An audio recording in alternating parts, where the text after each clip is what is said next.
security role to deal with foreign threats to nation's security and foreign threats that had a domestic component. May of 1940, President Roosevelt issues a secret directive authorizing the FBI to wiretap during national defense investigations.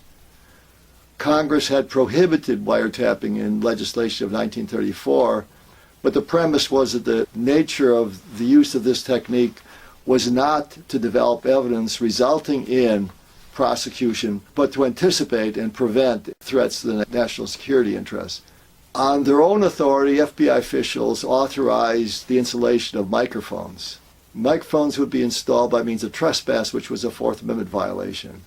There was an interest as well as obtaining confidential information, and so FBI agents would resort to break-ins. They would break into residence and offices of targeted individuals and organizations, and the authority for this was issued solely on the actions of the FBI director without the knowledge and approval of the president.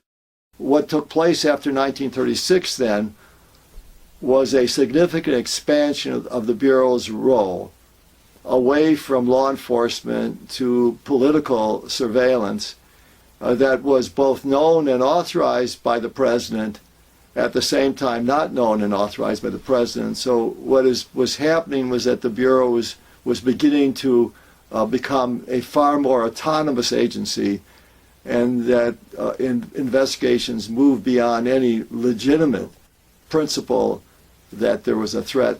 In 1936, Hoover ordered all FBI agents to monitor left-wing activists, including general strike activities and the activities of organized labor organizations. Hoover was tasked by Roosevelt with monitoring not only leftists, but figures on the far right. Yet the history shows clearly where Hoover's sympathies lay.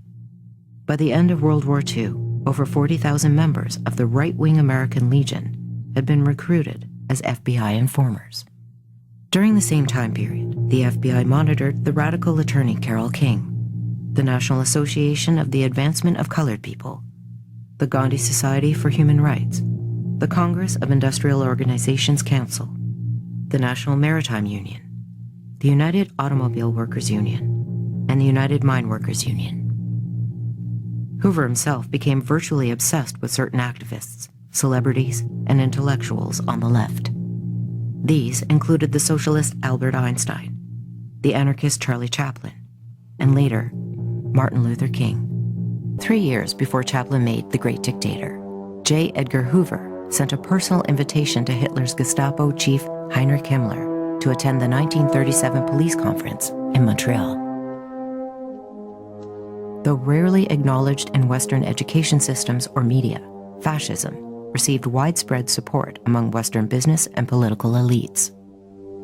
Coca-Cola, Ford, General Motors, Texaco, IBM, and General Electric are among the many American corporations to have invested in fascist and proto-fascist regimes. Bankers also lent their support, among them the patriarch of one of America's greatest political dynasties, Prescott Bush. A series of documents unearthed from the National Archives revealed that Prescott Bush worked extensively with Nazi Germany through the banking firm Brown Brothers Harriman, which in turn acted as the U.S. base for the German industrialist Fritz Thyssen. Some of Bush's assets were even seized during World War II under the Trading with the Enemy Act.